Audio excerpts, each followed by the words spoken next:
नमस्कार, top 50 shares में आपका स्वागत है। मैं हूं मनीष मंडगीरी। अगले आधे घंटे में आपके से 50 शेयर बताऊंगा जहां सबसे ज़्यादा हलचल देखने को मिली है, क्योंकि बाजार में भी एक रफ्तार देखने को मिले। निफ्टी में करीब 95-96 अंकों की तेजी देखने को मिले। दिन के ऊपरी स्तर पर कारोबार का निफ्टी में एक अच्छी 56 अंकों की तेजी देखने को मिल रही है और दिन के ऊपरी स्तर पर कारोबार कर 9100 के ऊपर मजबूती के साथ जो है निफ्टी अब टिकता हुआ कारोबार कर रहा है। एक अच्छी मजबूती देखने को मिल रही है। कई सारे सेक्टर्स हैं जिसने आज बाजार की तेजी में लीड किया। चौतरफा खरीदारी है, न केवल लार्ज कैप शेयरों में बल्कि छोटे मझोले शेयरों में भी आज के ट्रेड में एक अच्छी मजबूती देखने को मिल रही है।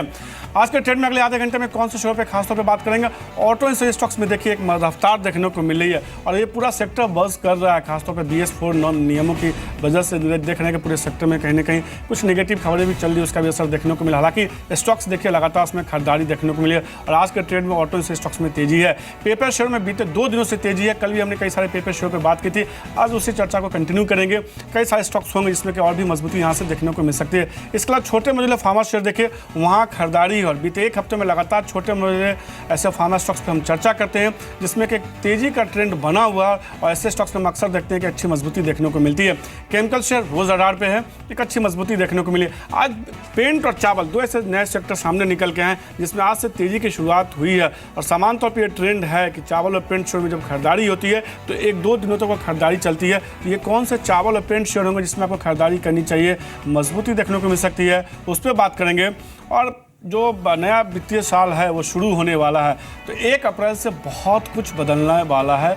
क्या बदलने वाला है, इसका आपके जीवन पे क्या असर हो सकता है, आपके पोर्टफोलियो पे क्या असर हो सकता है, उस पर बात करेंगे। लेकिन शुरुआत आज के ट्रेड में किसी सेक्टर के बजाय उन शेयरों के साथ करते हैं जिसमें कि आज के ट्रेड में जोरदार तेजी देखने को मिल रही है और इन शेयरों पे चर्चा बेहद कम होती है, क्योंकि जब बाजार में तेजी होती है तो खासतौर पे दिग्गज स्टॉक्स पे ज़्यादा चर्चा होती है। लेकिन आज मैं कुछ ऐसे स्टॉक्स के साथ शुरुआत करता हूं जिसमें कि बड़ी रैली देखने को मिल रही है और अच्छे वॉल्यूम के साथ खरीदारी देखने को मिले। इसमें जो पहला शेयर है ओके प्ले 20% के अपर सर्किट पे कारोबार कर रहा है, वॉल्यूम के साथ कारोबार देखने को मिल रहा है। गुलशन पॉली करीब 18% की मजबूती, वॉल्यूम में भी सर्च देखने को मिल रहा है। इसके अलावा आप देखें one lab capital, Texmaco pipe जैसे स्टॉक्स है जहाँ खरीदारी। इसके अलावा विजमेम लिमिटेड है, वहाँ भी करीब 13-14% की मजबूती देखने को मिली है। कुछ और स्टॉक्स देखिए जहां पे जोरदार तेजी देखने को मिली है, कुछ और स्टॉक्स है जहां पे आज के ट्रेड में खरीदारी देखने को मिल रही है। Xpro India, Action Construction, Steel Exchange, MB Industries, Nava Bharat venture ऐसे स्टॉक्स है जहां पे आज के ट्रेड में खरीदारी देखने को मिली है। आशीष अंदानी से जानते हैं कि इन 5 स्टॉक्स में 10 स्टॉक्स में मैंने बात की, लेकिन आशीष शुरुआत के केवल 5 स्टॉक्स पे सबसे पहले मैं आपकी राय चाहूँगा। गुलशन पॉली, इसके अलावा आप देखिए ओके प्ले जैसे स्टॉक्स में आज के ट्रेड में एक अच्छी मजबूती देखने को मिली। शुरू के 5 स्टॉक्स जिसकी मैंने बात की है, इसमें कोई शेयर आपको पसंद आता है, इसमें आपको लगता है सेकेंड हाफ में ये तेजी और सर्ज हो सकता है, 20% तक का अपर सर्किट लग सकता है, क्योंकि ये गुंजाइश वन लैब कैपिटल में 13% की मजबूती है, टेक्समेको पाइप विजमेम लिमिटेड में दिखती है। वन लैब कैपिटल में हमने बीते 2 दिनों में एक बड़ी रैली देखी है।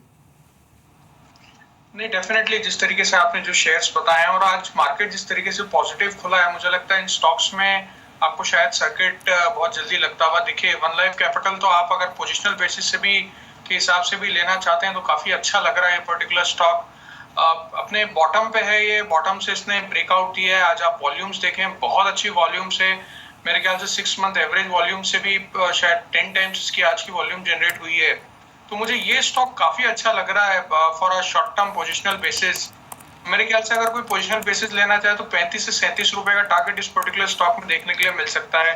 गुलशन पॉली एक और स्टॉक है, आपने भी जिस पर्टिकुलर स्टॉक का नाम लिया उसमें भी आज आप वॉल्यूम देखें, बहुत ज्यादा वॉल्यूम्स हैं। इनफैक्ट 6 मंथ एवरेज से 5 टाइम्स ज्यादा वॉल्यूम्स इस पर्टिकुलर स्टॉक में दिख रही हैं। अब देखना पड़ेगा डिलीवरी वॉल्यूम्स कितनी रहेंगी at the end of the day, but मुझे लग रहा है ये पर्टिकुलर स्टॉक जो 115-120 तक की तैयारी में है। तो कहने के गुलशन पॉली में 120 तक का लक्ष्य मान कर चले। इसके अलावा वन लैब कैपिटल उनको पसंद है, उनको लगता है वन लैब कैपिटल में करीब 35-36 तक का लक्ष्य देखने को मिल सकता है। बीते 2 सत्रों से देखिए वन लैब कैपिटल में एक अच्छी मजबूती देखने को मिली है। सुबह मजबूत खुला, फिर गिरा, बट वापस एक पुल बैक करता हुआ शेयर। तो वन लैब कैपिटल, गुलशन पॉली 2 ऐसे शेयर में जो उनको पसंद है। बाकी जो 5 स्टॉक्स मैंने बताए हैं जिसमें नव भारत वेंचर जैसे स्टॉक्स हैं, उसमें कोई शेयर पसंद आता है? क्योंकि खासतौर पर आज के ट्रेड में देखिए नव भारत वेंचर में वॉल्यूम के साथ थोड़ी मजबूती देखने को मिली है। कुछ और शेयर देखिए एक्सप्रो इंडिया, एक्शन कंस्ट्रक्शन जैसे स्टॉक्स हैं, वहाँ भी खरीदारी का ट्रेंड है। डेफिनेटली जिस तरीके से आपने एक स्टॉक का भी नव भारत वेंचर बताया, इनफैक्ट मैं उसी का भी चार्ट देख रहा था और आप अगर उसका टेक्निकल पैटर्न देखें तो 125 का जो स्ट्रॉन्ग रेजिस्टेंस था इस पर्टिकुलर स्टॉक का वो आज ब्रेक हुआ है और मुझे लगता है कि 137 से 140 तक के जोन्स बहुत जल्दी अचीव होने चाहिए इस पर्टिकुलर स्टॉक में। तो कहने का नाम भारत वेंचर में और अच्छी मजबूती देखने को मिल सकती है। 135 से 136 तक का लक्ष्य मान कर चल रहे हैं। उनको लगता है कि यहाँ से खरीदारी देखने को मिल सकती है। कुछ और सेक्टर्स देखिए जहाँ पे आज हमने देखा है कि काफ़ी दिनों के बाद तेज़ी आई है और मजबूती देखने को मिली है। एक सेक्टर चावल देखिए जहाँ पे खरीदारी देखने को मिले, कोहिनूर फूड्स, एलटी फूड जैसे स्टॉक्स में खरीदारी है। इसके अलावा पैकेज्ड फूड कंपनियाँ एडीएफ फूड जैसे स्टॉक्स में भी देखिए आज अच्छी मजबूती देखने को मिली है, वॉल्यूम के साथ तेजी है। क्या आपको लगता है कि ये तेजी सस्टेन करेगी? क्योंकि सामान्य तौर पर ट्रेंड होता है कि जब भी पैकेज्ड फूड स्टॉक्स में, चावल शेयरों में, राइस शेयरों में खरीदारी आती है तो वो खरीदारी कई दिनों तक कंटिन्यू होती है, कम से कम 2-3 दिनों का ट्रेंड तो देखने को मिलता है। नहीं, डेफिनेटली मनीष जी, जिस तरीके से आपने बिल्कुल सही देखा कि एटलीस्ट 2-3 दिनों तक इन पर्टिकुलर स्टॉक्स में ट्रेंड रहता है। देखिए, इसके पीछे एक रीजन है कि ये बहुत थिन वॉल्यूम स्टॉक्स होते हैं और अगर किसी बड़े इन्वेस्टर को परचेज करना है उसको 2-3 दिन ऑलमोस्ट चाहिए रहते हैं कि एक बड़ा स्टेक इन पर्टिकुलर स्टॉक्स में बनाए। एडीएफ फूड्स बहुत अच्छा लग रहा है यहाँ पे स्टॉक। मुझे लगता है 200 रुपए तक के टारगेट्स के लिए इस पर्टिकुलर स्टॉक में एंट्री की जा सकती है। कोहिनूर भी बहुत अच्छा लग रहा है, यहाँ से बॉटम से इसने सपोर्ट लिया है और वहां से बाउंस बैक किया है। मुझे लग रहा है 87 to 95 तक के targets on short term positional basis देखे जा सकते हैं। तो कोहिनूर फूड्स एक शेयर होगा जहाँ पे यहाँ से अच्छी मजबूती देखने को मिल सकती है, मान के चल रहे हैं आशीष। उनको लगता है कि इसमें खरीदारी करनी चाहिए। पेपर स्टॉक्स पे क्या राय होगी? कल भी एक अच्छी तेजी, कल हमने देखा था सारे में तेजी नहीं थी, 2-3 में तेजी थी, और कल जो परफॉर्म नहीं कर रहे तो वहाँ ज़्यादा तेजी है। जेके पेपर देखिए कल परफॉर्म नहीं कर रहा था, आज अच्छी मजबूती देखने को मिली है। मालू पेपर, स्टार पेपर जैसे स्टॉक्स में लगातार खरीदारी है। शेषाशाही पेपर में खरीदारी है, रुचिरा पेपर में खरीदारी है। क्या इसके अलावा इनमें से कोई पसंद करेंगे, या पदमजी पल्प जैसे स्टॉक जिसमें कभी बहुत तेजी नहीं है, उसमें आपको लगता है कि अब जब रैली बढ़ेगी तो सेकेंड लेग की रैली उन शेयरों में ज़्यादा देखने को मिल सकती है? नहीं, डेफिनेटली एक स्टॉक आपने अभी बताया पदमजी पल्प, काफी अच्छा लग रहा है स्टॉक। 27 रुपए के आसपास इसका प्राइस है और जिस तरीके से वॉल्यूम आपको पिछले 1-2 दिनों में देखने के लिए मिला है इस पर्टिकुलर स्टॉक में, मुझे लगता है कि 35 से लेकर के 40 तक के levels on a very short term आपको इसमें इस पर्टिकुलर स्टॉक में इस पूरी रैली में देखने के लिए मिल सकते हैं। तो रुचिरा पेपर भी काफी अच्छा लग रहा है ऑन द चार्ट्स। आप अगर इसका चार्ट देखें, ऑलमोस्ट अपने हाइस के आसपास ये पर्टिकुलर स्टॉक ट्रेड कर रहा है। मोमेंटम काफी स्ट्रांग है इस पर्टिकुलर स्टॉक में और मोमेंटम लगता है 175-180 के लेवल तक इस पर्टिकुलर स्टॉक को लेके जा सकती है। मालू पेपर, जेके पेपर, ऑलमोस्ट सारे स्टॉक्स जो है काफी स्ट्रांग लग रहे हैं। बट जेके पेपर का भी अगर आप चार्ट देखें तो मेरे ख्याल से ये एक बहुत अच्छा ब्रेकआउट कैंडिडेट है।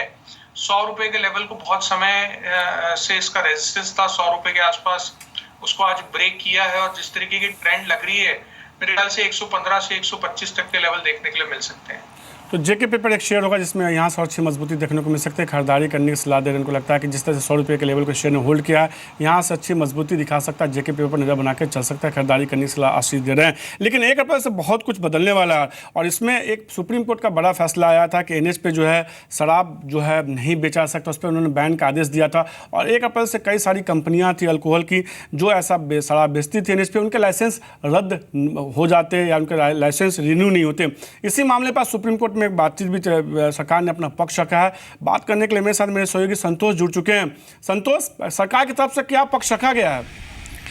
देखिए, सरकार की तरफ से कुल मिलाकर ये बात कही गई है कि जो सुप्रीम कोर्ट ने पहला अपना ऑर्डर दिया था उस ऑर्डर में अमेंडमेंट की ज़रूरत है। उस ऑर्डर में क्योंकि उसके मुताबिक 31 मार्च के बाद नेशनल हाईवेज़ पे 500 मीटर के दायरे में कोई भी शराब की दुकानें या ठेके नहीं चल सकते हैं, उस पर प्रतिबंध लगा दिया गया था।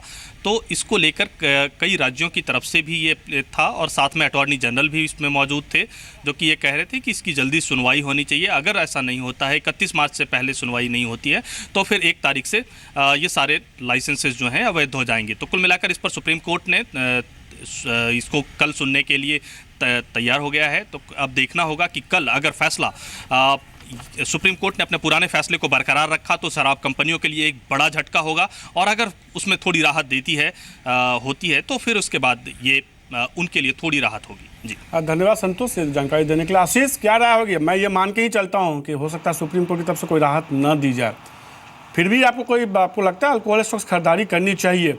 अब ज़्यादा गिरावट देखने को नहीं मिल सकती, गिरावट एक मौका ही हुआ, खरीदारी करनी चाहिए, या आपको लगता है कि नहीं दिक्कतें तो होंगी? नहीं, मेरे ख्याल से दिक्कतें होनी बहुत लाजमी है, क्योंकि जिस तरीके का स्टैंड काफी सारी स्टेट गवर्नमेंट्स ले रही हैं, मुझे लगता है अगर सेंट्रल गवर्नमेंट की तरफ से कोई ऑर्डर ऐसा पास हो जाता है तो शायद बहुत बड़े नुकसान में या बहुत बड़ी दिक्कत में ये कंपनीज आ सकती हैं। और जिस तरीके का स्टैंड बीजेपी गवर्नमेंट का लग रहा है कि थोड़ा क्लीन अप ड्राइव, थोड़ा हेल्थ की तरफ ध्यान देने वाली बातें, मुझे लग रहा है कि इन कंपनियों से दूर रहना ही ज्यादा बेटर रहेगा अभी। तो अभी फिलहाल इन कंपनी से दूर रहने की सलाह दे के चलने आशीष, कल देखते हैं सुप्रीम कोर्ट का क्या फैसला आता है, उसके बाद वापस से इस शो में आपको बताएंगे कौन से अल्कोहल स्टॉक्स हो सकता है। अगर पॉजिटिव खबर आती है तो किस में खरीदारी की जा सकती है, मजबूती देखने को मिल सकती है। लेकिन आज एक और सेक्टर देखिए जिसमें खरीदारी देखने को मिल रही है, सिगरेट शेयर में खरीदारी है। लीड कहीं ना कहीं गॉडसे फिलिप्स ने किया। अगर बीते हफ्ते देखेंगे आप तो आईटीसी में बहुत तेजी देखी थी हमने, लगातार 2-3 दिनों तक अच्छी रैली देखने को मिल रही थी, बाजार को संभालने में उसकी एक महत्वपूर्ण भूमिका थी। लेकिन आज देखिए गॉडसे फिलिप्स और वीएसटी इंडस्ट्रीज में खरीदारी देखने को मिली है। करीब एक हफ्ते पहले वापस से यही ट्रेंड देखने को मिला था। गॉडसे फिलिप्स में इसी समय मैं चर्चा कर रहा था, तब शेयर में करीब 9-10% के आसपास की मजबूती थी। और मैंने जब बात की थी तो उसमें ये निकल के आई थी राय कि हो सकता है सेकंड हाफ में शेयर में बड़ी मजबूती देखने को मिल सकती है, और शेयर करीब 15-16-17% तक उछला था। क्या गॉडसे फिलिप्स में आज वापस वो ट्रेंड आपको लगता है देखने को मिल सकता है या नहीं? एक तेजी है, प्रॉफिट बुकिंग कीजिए, वीएसटी खरीदारी कीजिए, या कोठारी प्रोडक्ट जैसे दूसरे जो सिगरेट कंपनियां या तंबाकू प्रोडक्ट बनाने वाली कंपनियां उसमें जाइए? नहीं, जिस तरीके से ट्रेंड लग रहा है मेरे ख्याल से तो अभी इसकी तेजी थोड़ी बरकरार रहेगी। इस पर्टिकुलर स्टॉक का ट्रेंड इस तरीके से होता है कि एक बार तेजी आती है, फिर करेक्शन आता है, फिर से ये शेयर बाउंस बैक करता है। तो मेरे ख्याल से जो वो करेक्शन आना था ऑलमोस्ट 1300 रुपए के लेवल से 1285 से, वो करेक्शन आ चुका है 1100 रुपए के आसपास। बहुत अच्छा सपोर्ट इस पर्टिकुलर स्टॉक ने गोदफ्रे ने लिया था, 8% की तेजी आ चुकी है। मुझे लगता है 1250-1270 के लेवल डेफिनेटली देखे जा सकते हैं इस पर्टिकुलर स्टॉक में। तो कहने के गॉडफ्रे फिलिप्स एक शेयर होगा जो हम मजबूती मान के चलते हैं, मुझे लगता है 1250 तक का लक्ष्य देखने को मिल सकता है। एक गिरावट के बाद एक पुलबैक देखने को मिला, इस पुलबैक में अच्छी मजबूती देखने को मिल सकती है। पिछले दोनों शेयर ने 1310-1320 का भी जोन छुआ था बीते हफ्ते, तो वापस से आशीष को लगता है कि एक पुलबैक आएगा तो वहाँ तक तेजी देखने को मिल सकती है। जेके पेपर एक शेयर है जो उनको पसंद, उनको लगता है 115 रुपये तक का लक्ष्य देखने को मिल सकता है। इसके अलावा गुलशन पॉली जैसे स्टॉक्स है जो उनको पसंद है, उनको लगता है उसमें खरीदारी करनी चाहिए। ये शेयर जो है खरीदारी करने की सलाह दे रहे हैं।